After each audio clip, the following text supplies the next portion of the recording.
से देव्याः। पंडित जी ने बढ़िया गजल की नज्म पेश की, लेकिन उसके आगे नहीं सुनाया। आज प्रारंभ करें।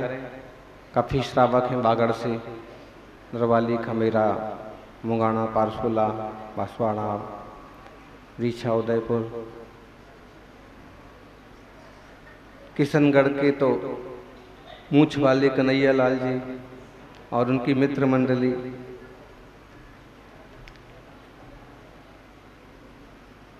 और भी सावला से आने को तो कहाँ कहाँ से लोग आ गए, लेकिन ऋषभदेव के लोग अभी थोड़ा सा आ रहे हैं, धीरे धीरे आ जाएंगे। अपन चालू करते हैं भक्ति उमर का, भगवान जिनेश्वर की भक्ति। देखिए सब लोग हाथ जोड़ के एक श्लोक से मंगलाचरण कर लेते हैं। न तद्भुतं भुवन भूषण भूतनाथ भूतैर्गुणैर्भुवि भवन्तमभिष्टुवन्ता तुल्या भवन्ति भवतो ननु तेन किं वा भूत्याश्रितं यैह नात्मशमं करोति। जयकारा। अधिम तीर्थेश्वर आदि विधाता आदिनाथ भगवान की, वर्तमान जिन शासनायक वर्धमान महावीर भगवान की, आचार्य श्रोमणि श्री आदिसागर जी महाराज की, आचार्य श्री महावीर कीर्ति जी महाराज की, तपस्वी सम्राट गुरुदेवाचार्य श्री सन्मति सागर जी,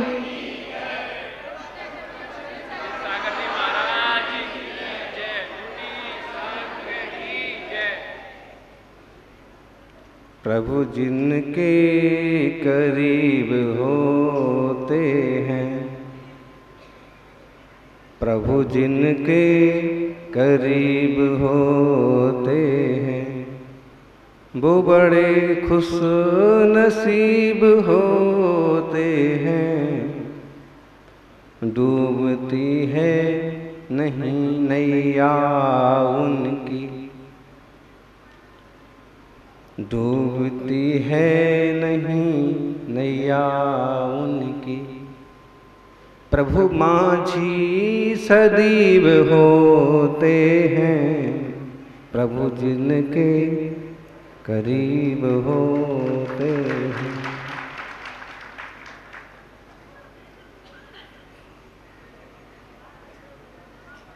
सच्ची बात है, कथाएं आपको भले कथा जैसी लगती होंगी, लेकिन उनमें 100% सच्चाई है। सीता की अग्नि परीक्षा हुई और अग्नि भी पानी बन गई, और कहते हैं कि एक लहलहाते कमल पर सीता जी विराजमान दिखाई दी। प्रभु उनके करीब हृदय में विराजे। चाहे द्रौपदी की कहानी हो, चीर हरण किया गया, और एक शीलवती स्त्री के वस्त्र अलग करने से बुरी बात और संकट की घड़ी क्या होगी, लेकिन द्रौपदी को चीर बढ़ायो, सीता प्रति कमल रचायो, अंजन से किए अकामी दुख मेटो अंतर। माना कि वीतरागी हैं भगवान, और भगवान ना आएंगे और ना कमल बनाएंगे, ना पानी भरेंगे, ना कपड़े लाएंगे, लेकिन उनके स्मरण मात्र से सारी चीजें आपो आप होती चली जाती। देवता लोग भी करते हैं, अंजन चोर जैसा पापी जीव भी कहते हैं नमो अरिहंताणम भी नहीं बोल पाता था, लेकिन एक नमोकार की श्रद्धा से और आकाशगामी विद्या का आधारी बन गया। प्रभु जिनके करीब होते हैं उनके जीवन बदल जाते हैं, दुख मिट जाते हैं, संकट टल जाते हैं। चाहे अपन आचार्य मानतुंग गोस्वामी का उदाहरण ले लें, और ये पक्का मान के चलिए कि वीतरागी जिन शासन में भगवान को कर्ता माना नहीं है, भगवान आएंगे और करेंगे, भगवान चाहेंगे और होगा, ऐसा नहीं माना है। आप कहो कि जब ऐसा नहीं माना है तो आप फिर चमत्कार की बात कहाँ से आ गई? बिल्कुल चमत्कार होते हैं, कारण उन वीतरागी जिनेश्वर को पूजने वाले लाखों लाखों देव दुनिया में भरे पड़े हैं, और जब भगवान के भक्त पर संकट आता है तो वो उसको मेटने के लिए, उसको उबारने के लिए चले आते। केसरिया जी की मंदिर की जी में बोली होती है, हैं? और पंडित पुजारी कहता है, क्या कहता है?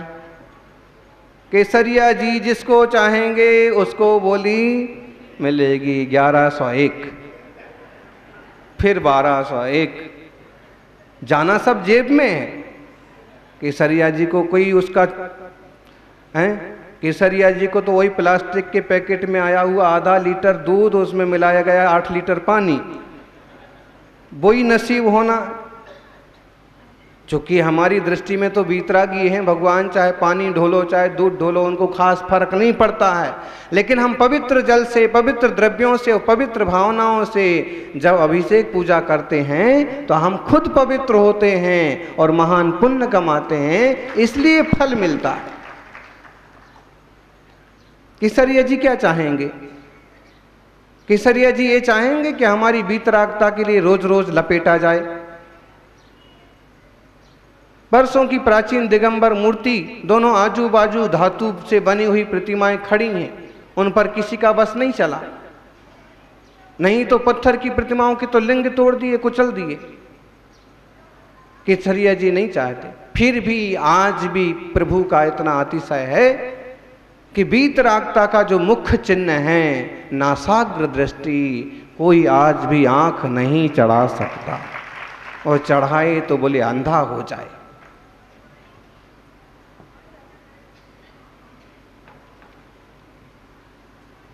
केसरिया जी क्यों चाहेंगे? ये तो हमारी भक्ति है, हम भक्ति करेंगे और हम अपने पास रखेंगे भगवान को, अपने हृदय में रखेंगे, ताले में नहीं रखेंगे, कब्जा करके नहीं रखेंगे, उनका रूप बिगाड़ के नहीं रखेंगे, अपितु जैसा उनका स्वरूप है, उनकी सौम्य शांत दिगंबर वीतराग मुद्रा है, उस रूप में पूजेंगे। क्या तकलीफ हो रही है ज्ञानी? एक तरफ परिग्रह त्याग की बात करते हैं, हमारा परिग्रह त्याग महाव्रत है, प्रभु का परिग्रह त्याग महाव्रत था। पंच महाव्रत के धारी थे प्रभु, चतुर्याम धर्म का पालन करते थे, अस्त्र वस्त्र शस्त्र सब उनने छोड़ दिए थे, तो फिर तुम क्यों लपेटते जाते हो बाद में? हैं?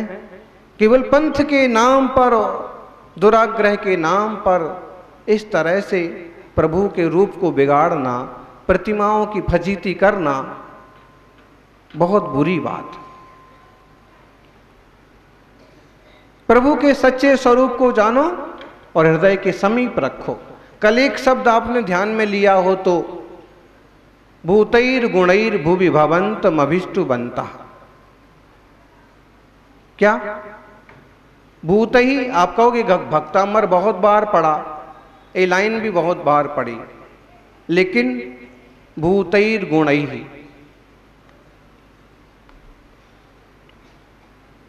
भुवि भवन्तम अभिष्टु बनता, इसका अर्थ भी बराबर ध्यान में शायद नहीं लिया।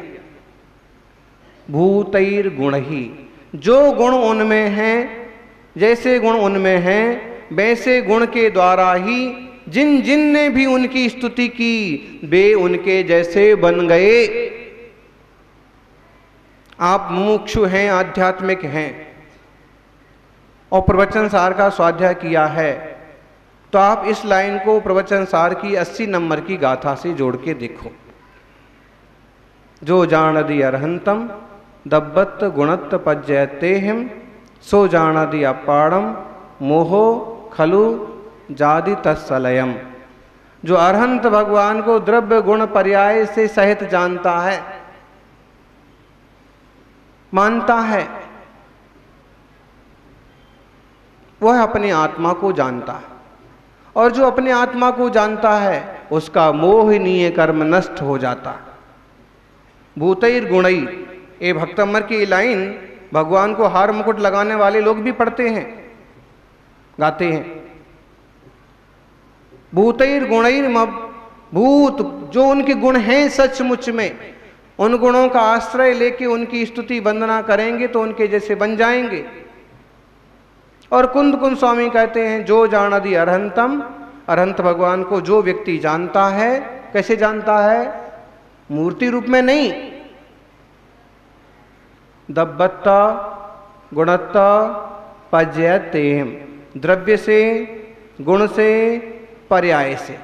अरहंत प्रभु का द्रव्य कौन सा है? बोलो जी, द्रव्य कितने होते हैं? 6। 4 द्रव्य होते हैं। 4 होते हैं कि 5 कि 6? 6 द्रव्य होते हैं। 7 होते, 8 होते द्रव्य, 8 द्रव्य होते हैं। पूजा के भले द्रव्य 8 होते हों, लेकिन लोकव्यापी द्रव्य तो कितने हैं? 6। जीव, पुद्गल, धर्म, अधर्म, आकाश, काल। तो अरहंत भगवान का द्रव्य कौन सा हुआ? कौन सा द्रव्य है अरहंत भगवान का? कौन द्रव्य है अरहंत भगवान? जीव हैं, शुद्ध जीव हैं। गुण कौन से हैं अरहंत भगवान के? बताइए जी। अनंत ज्ञान, अनंत दर्शन, अनंत सुख, अनंत वीर्य, परिपूर्ण वीतरागता, सर्वज्ञता वगैरह कितने गिना दो गुण हैं। पर्याय कौन सी अरहंत भगवान की? शुद्ध पर्याय हैं।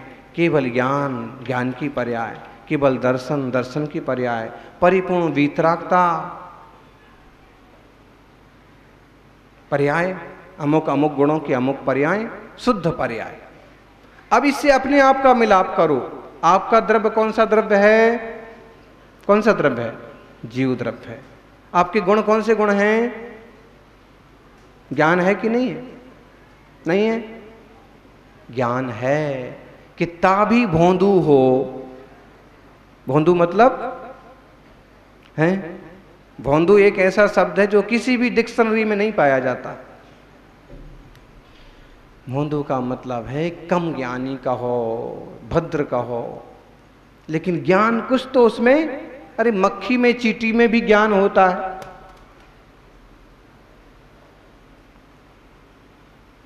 मच्छर भी कभी आपकी खोपड़ी कर काटता है? खोपड़ी पर नहीं काटता है। नाखून पर काटता है? कहाँ काटता है? जहां कुछ मिले उसे। ज्ञान तो उनको भी है। तो आपका ज्ञान कौन सा गुण है? आपका ज्ञान है, दर्शन है और दूसरे दूसरे खूब गुण हैं। लेकिन आज उनकी पर्यायें कैसी हैं? पर्यायें बड़ी विचित्र हो रही हैं। इतना सा ज्ञान है, इतना सा दर्शन है, सम्यक तो मिथ्यात्व रूप में परिणमित हो रहा है, तो मोह का ढेर है। लेकिन ये पक्का है कि अरहंत भगवान जो हैं, लगभग मैं भी वही हूँ। अंतर कुछ ऐसा है कि वे परम शुद्ध हैं और मैं परम अशुद्ध हूँ। पर्याय दृष्टि तो परम अशुद्धता ही हो रही ना। शुद्ध दृष्टि से ऐसे भूत गुणों से जो भगवान की पूजा करते हैं वे भगवान बन जाते हैं। वीतरागी हैं प्रभु, परिग्रही नहीं है प्रभु। प्रभु को हार मुकुट की जरूरत नहीं है। आचार्य मान तुंगदेव कहते हैं अत्यंत सौम्य सुंदर रूप है। अगर पौद्गलिक रूप की बात करो तो भी कैसा है? देखिए 11 नंबर का श्लोक। दृष्ट्वा भवन्तमनिमेषविलोकनीयं नान्यत्र तोषमुपयाति जनस्य चक्षुः विद्वः पयः शशिकरद्युतिदुग्धसिन्धोः क्षारं जलं जलनिधि रसितुं काइच्छेत्। अद्भुत सुंदर रूप है। दृष्टा भवंतम अनिमेष विलोकनीयम, बिना पलकें झपकाए देखने लायक जो आपका सुंदर रूप है। दृष्टा भवंतम अनिमेषम विलोकनीयम, और ना अन्यत्र तोषम उपयाति जनस्य चक्षु। ऐसे सुंदर रूप को देख करके फिर लोगों की आंखें और कहीं संतुष्ट होती नहीं हैं। पीत्वा पयः शशिकर द्युति दुग्ध सिंधु। दुग्ध सिंधु माने दूध का सागर, क्षीर सागर। क्षीर सागर का मीठा पानी पी करके जिनकी प्यास बुझ गई है, क्षारम जलम जल निधे रसितुम का एक शेर। फिर खारा पानी जो लवण समुद्र है, अरब सागर का है, हिंद महासागर का पानी है, इसी पीने की कोई बुद्धिमान इच्छा करेगा? कोई नहीं करेगा। आपको बढ़िया मीठा पानी पीने को मिलेगा तो खारे कुएं का पानी पियोगे?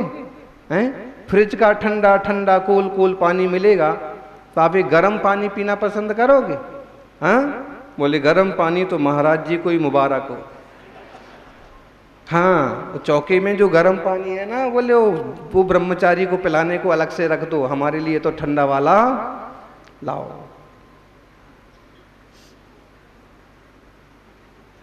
आपको ठंडा चाहिए, मीठा चाहिए, अच्छा वाला पानी चाहिए, और अच्छा और ठंडा मीठा दूध जैसा पानी पी लें तो फिर खारे गर्म पानी पीने की इच्छा करेंगे?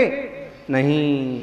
आचार्य देव मानतुंग यही कहते हैं कि जब आपका वीतराग परम पवित्र नासाग्र दृष्टि वाला समताधारी रूप कोई व्यक्ति देख लेता है तो वह आंखें फिर किसी और रूप को देखना पसंद नहीं करते।